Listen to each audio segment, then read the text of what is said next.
అల్లూరి జిల్లా అరకు సమీపంలో ఉన్నటువంటి కిల్లోగూడ గ్రామంలో ఈరోజు పండగ వాతావరణం నెలకొంది. సంజీవిని సంస్థ ఆధ్వర్యంలో అయితే కనుక ఈరోజు విత్తనాల పండుగ అన్నటువంటి పేరు మీద అయితే కనుక పాత విత్తనాలు పురాతన కాలంలో ఇటు గిరిజనులు ఏ విధమైనటువంటి ఆహార అలవాట్లు ఉండేవి, అదేవిధంగా వారు వాడేటువంటి ఆ దినుసులు ఏంటి, అసలు ఆ దుంపలు ఈ నేటి తరానికి కూడా పరిచయం చేసే విధంగా అయితే కనుక సంజీవిని సంస్థ ఈరోజు ఈ కిల్లోగూడ గ్రామంలో అయితే కనుక ఒక భారీ పండుగ వాతావరణాన్ని నెలకొల్పింది. ఆ విత్తనాల పండుగ సారాంశం ఏంటి, అసలు ఈ విత్తనాల పండుగ ఏనాటి నుంచి చేస్తున్నారు, అసలు విత్తనాల పండుగ కారణంగా ఈ సమాజానికి వాళ్ళు ఇస్తున్నటువంటి మెసేజ్ ఏంటనే విషయం ఈరోజు నిర్వాహకులను అడిగి తెలుసుకునే ప్రయత్నం చేద్దాం. అలాగే ఇక్కడ కొన్ని స్టాల్స్ కూడా ఏర్పాటు చేయడం జరిగింది. వివిధ ప్రాంతాల నుంచి, కేవలం ఇటు ఆంధ్ర రాష్ట్రమే కాదు, చుట్టుపక్కల ఉన్నటువంటి వివిధ రాష్ట్రాల నుంచి కూడా చాలామంది వచ్చి ఈ ఆర్గానిక్ ప్రోడక్ట్స్ మీద అయితే కనుక ప్రజలకు అవగాహన కల్పించే విధంగా కొన్ని స్టాల్స్ కూడా ఏర్పాటు చేస్తారు. ఆ స్టాల్స్ సంగతి కూడా ఒకసారి చూసేద్దాం రండి.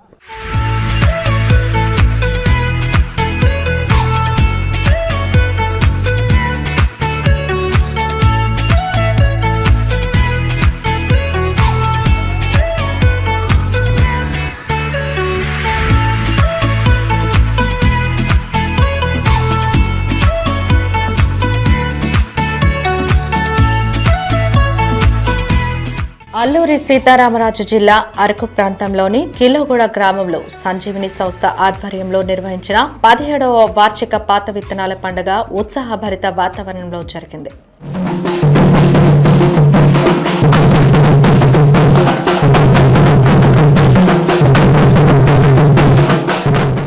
ప్రకృతి వ్యవసాయం, దేశవాళీ విత్తనాల పరిరక్షణ లక్ష్యంగా సాగనే ఈ వేడుకలో ఆంధ్రప్రదేశ్, ఒడిశా, తమిళనాడు, మహారాష్ట్ర రాష్ట్రాలకు చెందిన ఆదివాసీ రైతులు, స్వచ్ఛంద సంస్థల ప్రతినిధులు పాల్గొన్నారు. తమిళనాడులోని నీలగిరి, ఒడిశాలోని కోరాపుట్ సహా అరకు, రంపచోడవరం ప్రాంతాల నుండి వచ్చిన రైతులు తమ సాంప్రదాయ విత్తనాలను స్టాళ్లలో ప్రదర్శించారు. అంతకుముందు గ్రామస్తులు తాము భద్రపరిచిన విత్తనాలతో కిల్లోగూడలో ఊరేగింపు నిర్వహించారు. ఈ వేడుక డప్పు వాయిద్యాలు, సంప్రదాయ థింసా నృత్యాలతో కోలాహలంగా జరిగింది.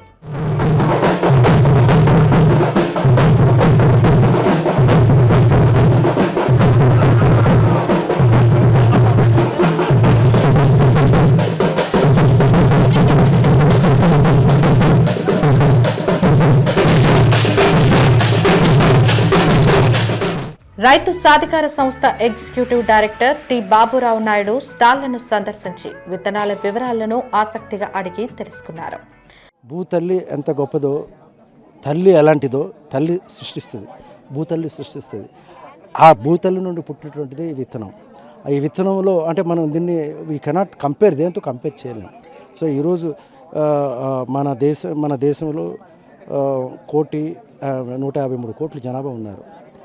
ఆ సీడే వాళ్ళందరినీ కాపాడుతుంది, అంతమందిని ఈ సీడే కాపాడుతుంది. అంటే మనం చాలా అంటే ఇక్కడ ఈ సీడ్ గొప్పతనం ఏంటంటే, ఇండిజినస్ సీడ్లో గొప్పతనం ఏంటంటే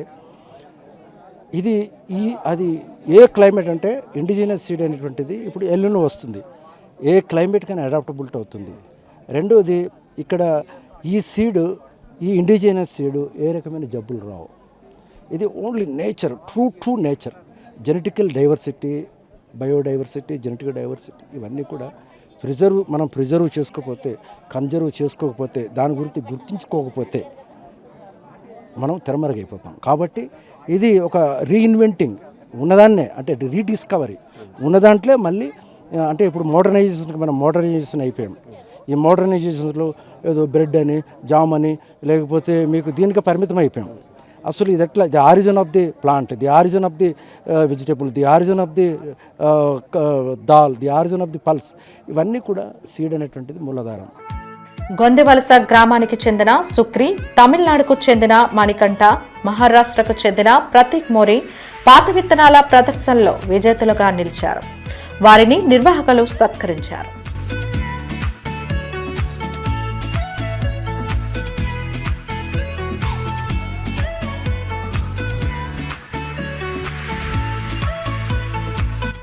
దుంబ్రిగూడ మండలం గొందెవలస గ్రామస్తులు ప్రదర్శించిన 80 రకాల దుంప రకాల విత్తనాలు ప్రత్యేక ఆకర్షణగా నిలిచాయి.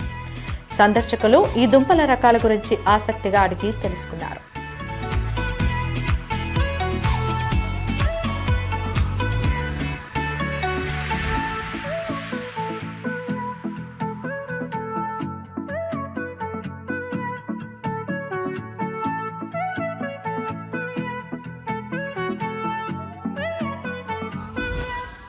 ఈ సందర్భంగా సంజీవని సంస్థ ప్రధాన కార్యదర్శి పచారి దేవుళ్లు అధ్యక్షతన జరిగిన సభలో ధన్వంతరి సహస్రాయు పీఠం ప్రతినిధి రవివర్మ, సేవ్ ఫౌండేషన్ ప్రతినిధి విజయరామ్, ఆచార్య ఎన్జి రంగయ్య యూనివర్సిటీ శాస్త్రవేత్త పాత్రో, ఐఐఎంఆర్ శాస్త్రవేత్త శ్రీనివాస్, బీచ్ స్వరాజ్ మంచ్ కన్వీనర్ జాకబ్ నెల్లితామన్ మాట్లాడుతూ గడిచిన 17 ఏళ్లుగా సంజీవని సంస్థ పాత విత్తనాల పరిరక్షణలో సాధించిన విజయాలను అభినందించారు.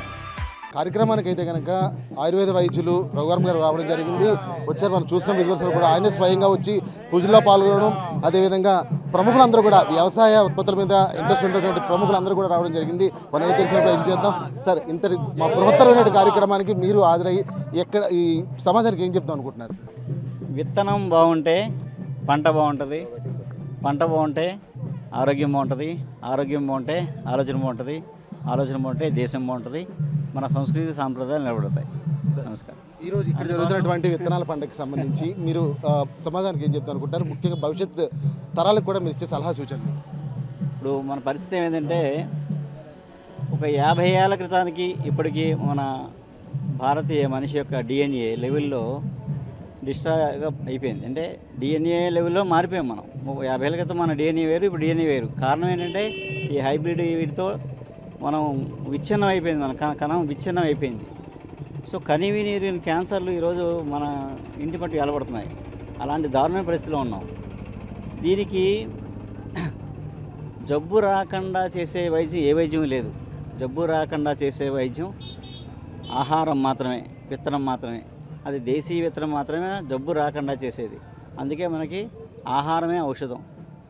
అందుకు మనకి ఇన్ని రకాల వంటలు, పంట నుంచే వంటలు, వంట నుంచే సంస్కృతి సాంప్రదాయం, ఇవన్నీ కలిసి మనిషిని శారీరకంగా మానసికంగా నిండు నూరేళ్ళు సుఖంగా ఉంచడం కోసం మన భారతీయ దేశంలో ఉన్న ఆహారం మనం ఔషధం. జబ్బు రాకుండా చేసేది ఆహారం మాత్రమే. అందుకని దేశీయ విత్తనం, పాత విత్తనం, మన పాత పంటలు, పాత వంటలు తినాలి. ఈ భూమి మానవజాతి సుభిక్షంగా ఉండాలంటే ఇదే రూట్ కాజ్, ఇదే రూట్. ఈ రూట్ని మనం పట్టుకోకపోతే నెక్స్ట్ తరం ఏం ఉండదు, జీరో. కొన్నాళ్ళ తర్వాత చెప్పుకుంటాయి జంతువులని, పక్షులు చెప్పుకుంటాయి. మనిషి అనే ఒకడు ఉండేవాడంట ఇలాగని గొడవ బొమ్మలు చూపించి మాట్లాడుకుంటాయన్నమాట. అలాంటి పరిస్థితి వస్తుంది మనకి ఇప్పుడు మేలుకోకపోతే. నమస్కారం. మరి కొంతమంది ప్రముఖులు ఉన్నారు, వారిని కూడా తెలిసిన ప్రయత్నం చేద్దాం. గురుగారు, ఇంత మారుమూల గిరిజన గ్రామంలో పాత విత్తనాల పండుగకు సంబంధించి ఏ విధంగా ఉన్నది, అదేవిధంగా భవిష్యత్ తరాలకు మీరు ఇచ్చే సలహా సూచన? విత్తనం బ్రహ్మ సృష్టి అండి. ఇది ఒక కర్మాగారంలో తయారు కానిది, ఒక సైంటిస్ట్ తయారు చేయలేనిది, ఇప్పుడున్న ఏఐ తయారు చేయలేనిది. విత్తనంలోనే మన మనుగడ ఉన్నది. పాలేకర్ గారు మనందరికీ విజ్ఞానం ఇచ్చారు, కానీ పాలేకర్ గారు విత్తనాన్ని ఇవ్వలేరు. ఇది బ్రహ్మ సృష్టి. ఈ విత్తనాలు మహాభారత కాలంలో 6 లక్షల విత్తనాలు ఉన్నాయని చెప్తున్నారు. ఇవి ఇప్పటికి 5,000 మాత్రమే మిగిలి ఉన్నాయి. ఇవైనా కనీసం మనం కాపాడుకోకపోతే అజ్ఞానంలో అమాయకత్వంతో 70 ఏళ్ళ క్రితం విత్తనాన్ని పోగొట్టుకున్నాం. ఇప్పుడు అజ్ఞానంలో ఎవరూ లేరు, ఉన్న వాళ్ళంతా అశ్రద్ధతో ఉన్నారు. సమాజం మొత్తం మేలుకొల్పాలి. వర్మగారు ఎన్నో సేవలు చేస్తున్నారు, దేవుళ్ళు గారు ఎన్నో చేస్తున్నారు, జాకబ్ గారు 50 ఏళ్ళ క్రితం నుంచి పనిచేస్తున్నారు విత్తనం మీద, శబరిమతి గారు, వీళ్ళంతా కూడా ఎప్పటి నుంచో పనిచేస్తున్నారు. మరి ఇంకా అశ్రద్ధ చేయొద్దు. అందుకని విత్తనంలోనే మన మనుగడ మొత్తం దాగి ఉన్నది. ఒక విత్తనం కన్సీవ్ చేయటానికి ఉంది. విత్తనం కన్సీవ్ అయినాక ఆ విత్తనాన్ని రెగ్యులర్గా తింటే గర్భిణి కాన్పు అవుతాకు ఉంది. దాంట్లో ఒక శక్తి. తల్లి ఒకవేళ ఇద్దరిని కవల పిల్లని ప్రసవించినా ఇద్దరికి సరిపడే పాలు తల్లి దగ్గర ఉంది. ఇవన్నీ విత్తనంలో ఉన్న మహత్యం, మహిమలు. మరి ఇవి ఈ మారుమూల కాదండి, ఇది కేంద్ర బిందువు అయింది అరకు. దీన్ని ఇప్పుడు మన 2 రాష్ట్రాల్లోకి దీన్ని విస్తరింపజేయటానికి జూన్ 5న వర్మగారు ఆయనకు సమయం ఇస్తున్నారు. జూన్ 5 పర్యావరణ పరిరక్షణ దినోత్సవం.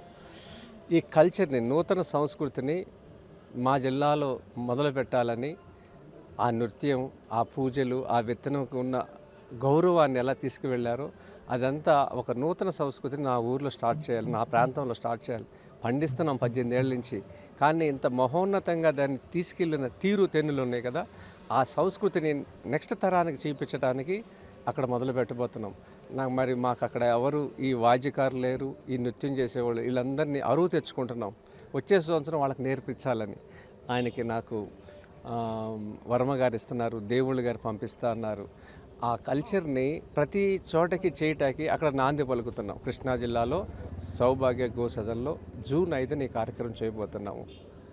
ఎందుకంటే ఈ విత్తనంలో అన్నీ ఇమిడి ఉన్నాయి కదా, మరి దీన్ని పోగొట్టుకోవటం ఎందుకని 365 రకాల విత్తనాలు సేకరించాను, పండిస్తున్నాము 18 ఏళ్ళ నుంచి. కానీ ఈ ఉత్సవం చేయాలనేది ఒక కోరిక కలిగింది. ఈ ఏళ్లతో నడగంగానే ఆ పల్లకి ఎత్తుకోగానే ఆ ఆలోచన వచ్చేసింది. ఇది నరసింహస్వామి దయ, అందరూ కలిసి పనిచేద్దాం. ధన్యవాదాలు. చూసాం కదా, ఇంత చూస్తే కనుక ఇంతటి బృహత్తరమైన కార్యక్రమంలో భాగస్వామ్యం అవ్వడం తమ పూర్వశర్మ సుకృతంగా భావిస్తున్నామని చెప్తున్నారు. అదేవిధంగా ప్రస్తుతం ఉన్నటువంటి విత్తనాలని కనీసం ఈ విత్తనాలైనా కాపాడుకుని భవిష్యత్ తరాలకు ఒక దిక్సూచిగా అయితే కనుక ఈ విత్తనాలని దాచిపెట్టి వారందరికీ కూడా అందించాలనేటువంటి ఒక బృహత్తరమైన కార్యక్రమంతో భాగస్వామ్యం అవ్వడం కూడా మంచి ఆలోచనకి నాంది పలుకుతుందని చెప్తున్నారు. అయితే ఇంకా మరికొంతమంది ఉన్నారు ప్రముఖులు, వారిని కూడా తెలుసుకుని ప్రకటించారు. నేటి తరానికి మీరు ఒక ఇస్తున్నటువంటి మెసేజ్ ఏంటి? ప్రతి సంవత్సరం కూడా ఈ కిల్లోగూడలో మనకి సంజీవిని అనే ఈ సంస్థ ఈ విత్తన సదస్సుని పెడతారు.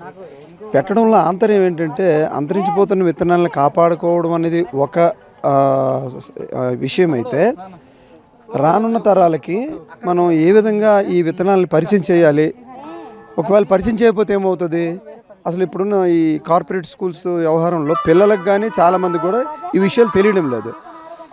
అంతరించిపోతున్న వాటిని కాపాడుకోవడానికి కోసం ఇటువంటి ఏరియాలో ఒక బ్యాంక్ ఉంది, సీడ్ బ్యాంక్ ఉంది. ఆ సీడ్ బ్యాంక్ ఏం చేస్తుంది? సీడ్ బ్యాంకు ప్రిజర్వ్ చేయడమే కాకుండా మళ్ళీ డెవలప్మెంట్ చేస్తుంది. డెవలప్ ది సీడ్ చేసి రైతులకి ఎవరైతే గో ఆధారిత వ్యవసాయం కానీ లేదా ట్రైబల్ ఏరియాలో వ్యవసాయం చేసేవాళ్ళు కెమికల్స్ గట్రా ఏమీ వెయ్యరు కాబట్టి ఆ విత్తనంలో ఉన్నటువంటి జెనెటికల్లీ ఏదైతే దాంట్లో ఉన్నటువంటి పోషకాలు అయితేనేమి, ప్రోటీన్స్ అయితేనేమి, విలువైనటువంటి మెడిసినల్ ప్రాపర్టీస్ అయితేనేమి అవన్నీ కూడా ఉంటాయి. ప్లెయిన్ ఏరియాకి వచ్చేసరికి మన వాళ్ళు విపరీతంగా దిగుబడి కాన్సెప్ట్ మీద పండించడం వల్ల ఏమవుతుంది, దిగుబడి కోసం ఎక్కువ రకాలైన ఎన్పికే అవ్వచ్చు, ఏదైనా ఎరువులు వాడేస్తున్నారు. వాడడం వల్ల దాంట్లోని జెనెటికల్లీ ఏదైతే దాని తాలూకా ప్రాపర్టీస్ ఉన్నాయో అవి డ్రాప్ అయిపోతున్నాయి. సో ఈ విత్తన సదస్సు పెట్టడానికి గల కారణం ఒకటి, పరిచయం చేయడం, ఒకటి విత్తనాలని అంతరించిపోతున్న విత్తనాలు పరిచయం చేయడం, కాపాడుకోవడం. ఎవరైనా ఔత్సాహికులు వస్తే వాళ్ళకి ఈ సీడ్స్ ఇచ్చి మళ్ళీ నెక్స్ట్ ఇయర్కి వాటిని డెవలప్ ది సీడ్ తీసుకోవడం అనేది వీళ్ళు చేస్తున్నారు. ఎవరు వస్తే వారికి మంచి రైతులకి, ఇన్నోవేటివ్ ఫార్మర్స్కి, ఔత్సాహిక రైతులకి, ఇప్పుడు అప్కమింగ్ చాలామంది కుర్రాళ్ళు ఇప్పుడిప్పుడే సాఫ్ట్వేర్ జాబ్స్ వదిలేసి కూడా ఇందులోకి రావాలని చూస్తున్నారు. ఎందుకంటే ఆహారమే ఆరోగ్యం అనే కాన్సెప్ట్తో వెళ్తున్నది ఇప్పుడు ప్రపంచం మొత్తం. ఆహారం మనం ఆరోగ్యంగా ఉండాలంటే మంచి ఆహారం తీసుకో, మంచి ఆహారం ఎక్కడ దొరుకుతుందని ఇప్పుడు బ్యాక్ టు ది రూట్స్కి అందరూ రావడం మొదలెడుతున్నారు. సో కాబట్టి ఇటువంటివి ఇక్కడే కాదు, మండల స్థాయి దగ్గర నుంచి జరగాలి, ప్రతి జిల్లాలో జరగాలి. జరగకపోతే మనకి ఉదాహరణకి 5 లక్షల వెరైటీలు అయినటువంటి వరిధాన్యాలు ఉండేవి, ఇప్పుడు లెక్క పెట్టి కూడా 5,000 కూడా లేవు. ఇంక మరి కొద్దిగా ఇటువంటి కార్యక్రమాలు జరగకపోతే అవి కూడా పోతాయి. మరి పోకుండా ఉండాలంటే ఏం చేయాలి? దీనికి మార్కెటింగ్ ఫెసిలిటీస్ కూడా క్రియేట్ చేయాలి. ఆహారం ఆరోగ్యం, ఫర్ ఎగ్జాంపుల్ ప్రెగ్నెంట్ ఉమెన్ ఉంది, ఫ్రీ డెలివరీ అవ్వాలంటే కులాకార అనే రైస్ తినాలి. అది ఎవరికి తెలుసు? జనరల్గా అందరూ నాన్నమ్మలు, అమ్మమ్మలు, 4 ఫాదర్స్ దగ్గర నుంచి కొన్ని ఇన్ఫర్మేషన్స్ ఇంట్లోనే ఉండేవి. దంపుడు బియ్యం తింటే బి కాంప్లెక్స్ వస్తుంది, ఫైబర్ ఉంటుంది, అది కాకుండా ప్రోటీన్స్ ఉంటాయి, వాటితో పాటు స్టార్చ్ రావాలి. కానీ ఉత్తి స్టార్చ్ మనం తింటున్నాం. అలాగే ప్రతి ఒక్క వరి వంగడం అయితేనేమి, కూరగాయలు అయితేనేమి, ఆకుకూరలు. పైల్స్ కంప్లైంట్ ఉంది, నేను ఇప్పుడు మీకు వాయిస్ చెప్తున్నాను వినండి. పైల్స్ కంప్లైంట్ ఉన్నవాళ్ళు చక్కగా రాజమండ్రి సైడ్ ఉన్నటువంటి రెడ్ కందని తీసుకొని కట్ చేసి ఆ కంద వారంలో 2 సార్లు తింటే వితిన్ 15 డేస్లో మీకు పైల్స్ కంప్లైంట్ తగ్గిపోద్ది. ఇంతే, ఇది కావాలని మీకు ప్రూవ్ చేసుకుంటారు. అలాగే దాంతోపాటు యారో రూట్ తాలూకా పౌడర్ ఒకటి తీసుకోవాలి. యారో రూట్ అంటే ఏం లేదు, పాలగొండ పలుకులు అంటారు, పాల బిళ్ళలు అంటారు, అది ట్రైబల్ ఏరియాలో దొరుకుతుంది, దాన్ని కూడా తీసుకోవాలి. అలాగే తామసాహారం తీసుకోకూడదు. అంటే ఎక్కువగా మనకి మసాలా దినుసులతో ఉన్న ఆహారం తీసుకోవడం వల్ల మనలో ఉన్నటువంటి హార్మోన్స్ ఇన్బ్యాలెన్స్ అయిపోయి ఒకే దాని మీదకి ప్రచురితమయ్యి ఆ ప్రాబ్లమ్స్ అనేవి రైజ్ అవుతున్నాయి. అందుకు తామసాహారం తగ్గించి మామూలు ఆహారం తీసుకోవాలంటే సాత్విక ఆహారం తీసుకోవాలి. పంచభక్ష పరవన్నములు అని ఒకప్పుడు అసలు ఏంటవి? భక్ష్యము, భోగ్యము, చోహ్యము, లేహ్యము ఇవన్నీ మన ఆహారంలో భాగంగా ఉండాలి. అవేవీ లేదు. పచ్చళ్ళు ఉండాలి, పులుసులు ఉండాలి, దప్పలం ఉండాలి. ఇవన్నీ ఉంటేనే మన ఆహారం అనేది ఆరోగ్యంగా ఉండేది. ఇప్పుడు మనం ఎప్పుడైతే కల్చర్ని, వేరే కల్చర్ని మనం అడాప్ట్ చేసుకుంటున్నామో, మన కల్చర్ ఎప్పుడైతే వదులుకుంటున్నామో మన ఆరోగ్యాలు పాడవుతున్నాయి. కాబట్టి ఇదే సింపుల్ నా మెసేజ్ ఏంటంటే, మన పాతతరం విత్తనాలను కాపాడుకోవాలి, పాతతరం వంటలను కాపాడుకోవాలి, పాతతరం వస్తువుల్ని కూడా మనం కాపాడుకుంటూ ముందుకెళ్తేనే, అంటే ట్రెడిషనల్ వే. తాటి ముంజలు అమ్మితే పూర్వం ఏం చేసేవారు, చక్కగా తాటి ఆకుని ఇలా ఫోల్డ్ చేసి అందులో ముంజలు పెట్టి మనకి ప్యాక్ చేసి బస్సుల దగ్గర తీసుకొచ్చి అమ్మేవారు. కానీ ఇప్పుడు పాలిథిన్లో ఇస్తున్నారు. సింపుల్. అదే మీకు ఉదాహరణ చెప్తున్నాను. You have to adapt the old culture, then only our biodiversity will remain. ఇవాళ మీరంతానేమో పాత విత్తనాల పండగ, కిల్లగూడ సంజీవిని ద్వారా చేసిన విత్తనాల పండగ. ఇటుపక్క ఉండిన వాళ్ళు అందరూ వ్యవసాయం చేసిన వాళ్ళు, ఆర్గానిక్ సీడ్స్ తోటి ఉండిన వాళ్ళు, పండించిన వాళ్ళు, ఆ ప్రాముఖ్యత తెలిసిన వాళ్ళు అందరూ ఇక్కడ కలిసి కూడబలేరు. ఇక్కడే కాకుండా చెన్నై నుంచి, శ్రీకాకుళం నుంచి, వేరే వేరే ఊర్ల నుంచి ఇవాళ ఇట్స్ టోటల్ సెలబ్రేషన్. ఆనందం పంచుకుందాం ఆఫ్ ఆర్గానిక్, మంచి మన హెల్త్. ఆ తర్వాత ఒక్కొక్కరిది వాళ్ళ కష్టం, వాళ్ళ నష్టం, వాళ్ళ ప్రేమ అవన్నీ భూమితోటి, మట్టితోటి, గింజతోటి పంచుకుందాం. అరకు ప్రాంతంలో సేంద్రియ పద్ధతిలో వ్యవసాయం చేస్తున్న క్లస్టర్లను ప్రభుత్వం ప్రత్యేకంగా గుర్తించి ప్రోత్సహించాల్సిన అవసరం ఉందన్నారు. ఈ విత్తనాల పండుగ నిర్వహిస్తున్నటువంటి నిర్వాహకులు మనతో ఉన్నారు. అసలు ఈ విత్తనాల పండుగ యొక్క ప్రధాన సారాంశం ఏంటి, ఈ ముఖ్య కారణం ఏంటి, భవిష్యత్ తరాలకు ఆయన ఏం చెప్దాం అనుకుంటున్నారు విషయం ఆయన అడిగి తెలిసిపోయింది. సార్, అసలు మీ కాన్సెప్ట్ ఏంటి? ఇంత మారుమూల గిరిజన గ్రామంలో ఇంతటి గొప్ప పండుగ వాతావరణం నిర్వహిస్తున్నటువంటి కార్యక్రమం యొక్క సారాంశం, భవిష్యత్ తరాలకు మీరు ఇచ్చే సలహా సూచన. మన పాత విత్తనాలు మరుగుపడిపోయే సమయంలో నేను 2000 దగ్గర నుంచి ఈ యాక్టివిటీ, మన విత్తనం మంచి విత్తనం, మన భూమి మంచి భూమి, హైబ్రిడ్స్ని అందరినీ పారదోలాలి. ముఖ్యంగా ట్రైబల్ ఏరియాలో, తూర్పు కనుమల ఏరియాలో చాలా జీవ వైవిధ్యం, చాలా సెన్సిటివ్ ఏరియా ఇదంతా. దీని అందరి మీద దిగువ, అలాగే అందుకే మేము అంటాం కొండల ఆరోగ్యమే పల్లపు ప్రాంతాల సౌభాగ్యం. అలా ఉండాలి అని అంటే మనకి ఇక్కడ ఈ వాతావరణంలో ఉన్న ప్రిజర్వ్ చేయాలి అనేది కంకణం కట్టుకొని నేను ఒక గ్రామంలో మొదలైనటువంటి విత్తన పండగ ఇవాళ గ్రామం నుంచి పంచాయతీ నుంచి మండలం నుంచి జిల్లాల నుంచి రాష్ట్రం నుంచి దేశంలో మరి అరుదైన award, plant genome community award, భారత ప్రభుత్వం ప్రెసిడెంట్ అవార్డు 2012-13లో నేను తీసుకోవడం జరిగింది. 10 lakhs క్యాష్ అవార్డు మొట్టమొదటిగా ఈ తీసుకోవడం అనేది చాలామంది అనేవారు, ఏటి వైల్డ్ వెరైటీస్ కిలో ఏముందయా, ఈ వైల్డ్ వెరైటీస్ ఈ కొండజాతి విత్తనాల వల్ల మన గ్లోబల్ దీనికి అడ్డుకోగలమా, జనాభా పెరుగుదలను తట్టుకోగలమా అనేసి చాలామంది వ్యతిరేకించినా సరే నా ఉద్యమం సాగనివ్వకుండా మరి అలాగా ప్రయాణం చేస్తున్నాను సార్. ఇది 17వ పండగ. ఫస్ట్ పండుగలో నేను 45 రకాలే వచ్చాయండి. లాస్ట్ ఇయర్ పండుగలో మాకు 169 రకాలు వచ్చాయి. 360 రకాలు సుమారు వచ్చాయండి లాస్ట్ ఇయర్. ఇప్పుడు మరి ఎన్నో వస్తాయో తెలీదు. కాబట్టి రెండింటికి కూడా ప్రిజర్వ్ చేయాలని ఇప్పుడు రైతు సాధికార సంస్థ నుంచి కూడా మరి విజయ్ కుమార్ సారు ఈ చేస్తున్నటువంటి నేచురల్ ఫార్మింగ్ దీనిలో ఈ ట్రైబల్ ఏరియాల జిల్లాలన్నీ కూడా మనకి ఇక్కడికి వచ్చారండి. వాళ్ళందరూ కూడా డైవర్సిటీ, ఇప్పుడు సీడ్ టు సీడ్ ప్రోగ్రామ్ అనేది మనకి జరుగుతుంది. విత్తనం నుంచి విత్తనం తీసే ప్రోగ్రాం, అది నేను మొదట స్టార్ట్ చేసినటువంటి ప్రోగ్రాం. అయితే ఆ ప్రోగ్రాం నుంచి ఎంతమంది బలం రావడం, అవార్డు ఒకటి మంచి అవార్డు రావడం, అవార్డుతో పాటు నేను ఇవాళ ఆచార్య ఇంజనీరింగ్ అగ్రికల్చర్ యూనివర్సిటీకి బోర్డు మెంబర్, దానిలో కూడా గుర్తించి నన్ను పెట్టారు. నేను అంటే లాస్ట్ ఇయర్ ఈ బోర్డు అయింది, కొత్త బోర్డు వస్తాయి. కాబట్టి ఇంత అరుదైనటువంటి గౌరవం రావడంగా నేను గర్వంగా ఫీల్ అవుతున్నాను. ఇంతమంది మేధావులు కూడా నాతో కనెక్ట్ అయ్యి మరి ఈ దేశాన్ని ఒక సేవ చేయాలనేది ఆలోచన ఉందండి. ఎందుకంటే రానున్న రోజుల్లో ఈ వాతావరణ మార్పులు ఇప్పుడు లేనున్నాయా ఏదో వచ్చింది దాన్ని అడ్డుకోవాలి. దీని అంతా ఓన్లీ రైతే అడ్డుకోగలడు. ఒక తరం నేను 30 సంవత్సరాలు చేస్తున్నా, మళ్ళీ జరగాలంటే యూత్ ముఖ్యంగా ఈరోజు రావడం గర్వకారణం ఏంటంటే యూత్ చాలామంది వచ్చారు. కాబట్టి చాలా డైవర్సిటీ కూడా వచ్చింది. కాబట్టి ఈ పండగ ఏంటంటే ముఖ్యంగా మన విత్తనాన్ని గౌరవించుకోవడం, మన భూమిని గౌరవించుకోవడం అనే ముఖ్య ఉద్దేశం అండి. దీని నుంచి ఉన్నటువంటి డైవర్సిటీ వృక్షాలు, పక్షులు, జంతువులు ఏదైతే ఆ డైవర్సిటీ అంతా మెయింటైన్ చేయడానికి కంకణం కట్టుకొని ఇది ఒక ప్రసారం దీనిగా బయలుదేరుతున్నాం సార్. దుంపలు, అలాగే ఆకుకూరలు, అలాగే చూడండి మాకు ఇక్కడ మామిడి చెట్లు ఉన్నాయి, వైల్డ్ మ్యాంగోస్ 65 రకాల వైల్డ్ మ్యాంగోస్ ఉన్నాయి. మనం ఏంటంటే అంటు మామిడే మాట్లాడతాం, బంగినవిల్లి, సోన్రేఖ, కలెక్టరు, మరి ఇవన్నీ అరుదైన జాతులు 100 సంవత్సరాల నుంచి ఉన్నటువంటి వీటిలన్నీ కూడా పరిరక్షించాలి. ప్రసారం దీనిలో వెళ్తున్నానండి. చాలా ఈ కార్యక్రమంలో పర్యావరణ కార్యకర్తలు సోహాన్ ఆటంగడి, జయశ్రీ ఆటంగడి, కిల్లోగూడ సర్పంచ్ సీతారాం, ఆదివాసీ మిత్ర అధ్యక్షుడు కె మన్మథరావు, వాసన్ సంస్థ ప్రతినిధి ప్రకాష్, ఎంఎన్ఆర్ వర్మ, జి శ్రీనివాస్ తదితరులు పాల్గొన్నారు.